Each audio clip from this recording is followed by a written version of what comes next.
La Conserve présente La Famille Cuisine. Un podcast d'astuces culinaires Laissez-vous guider et tentez d'imaginer votre cuisine. avec Éric Roux. Clafoutis dans le phare. Voilà une famille de desserts qui, si vous avez la malencontreuse idée de dire qu'ils se ressemblent beaucoup, peut provoquer d'interminables discussions. En effet, phare breton, clafoutis limousin et millard auvergnat, même s'ils ont une réelle ressemblance, sont bien souvent le porte-étendard d'identité régionale.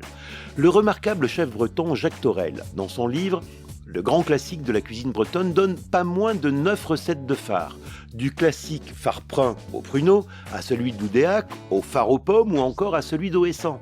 Limousin et Auvergnat useront d'argussie pour parler de leur clafoutis et de leur millard, reconnaissant à peine que les deux peuvent être aux cerises. Pourtant, il est indéniable que la pâte de ces desserts est presque toujours très proche d'une pâte à crêpes, assez liquide et fortement détendue de lait.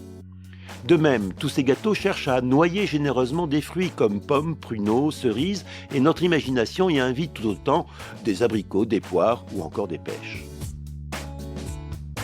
Éric Roux, journaliste et curieux de cuisine. En voulant jouer à contre-saison, les fruits au sirop apertisé du commerce nous offrent la possibilité de réaliser ce type de gâteau quand nous voulons et comme nous voulons. En effet, que ce soit poire, pêche, abricot ou cerise, ils permettront de réaliser phare, clafoutis et millard hors saison. Nous pourrions même être plus exotiques avec ananas et mangue. À nous, sans autre forme de discussion, de réaliser la base de la pâte de ce gâteau, tout en sachant qu'il doit être, à la sortie du four, plutôt doré et caramélisé. Pour la pâte, vous pouvez moduler comme vous l'entendez, sa consistance avant cuisson devant ressembler à celle d'une pâte à crêpes.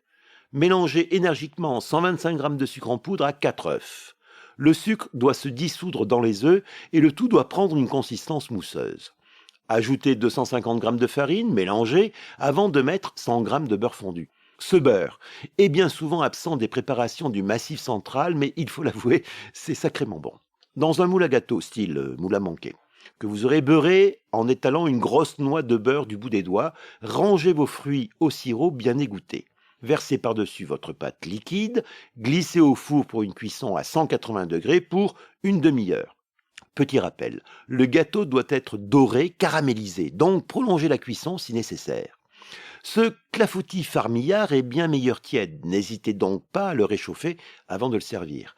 Quand la saison des fruits frais arrivera, aucun changement ne sera nécessaire. En conserve ou frais, la démarche est la même. Par contre, pour les Auvergnats, les cerises sont cuites avec leur noyau, ce qui apporte un goût bien particulier, même si ce n'est pas forcément très pratique à déguster.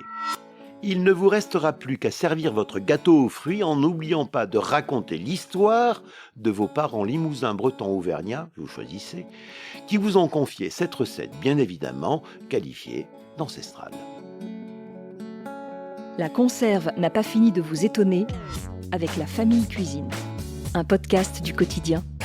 La Famille Cuisine est diffusée sur toutes les plateformes de podcast. Abonnez-vous et mettez-nous, comme pour les chefs, plein d'étoiles.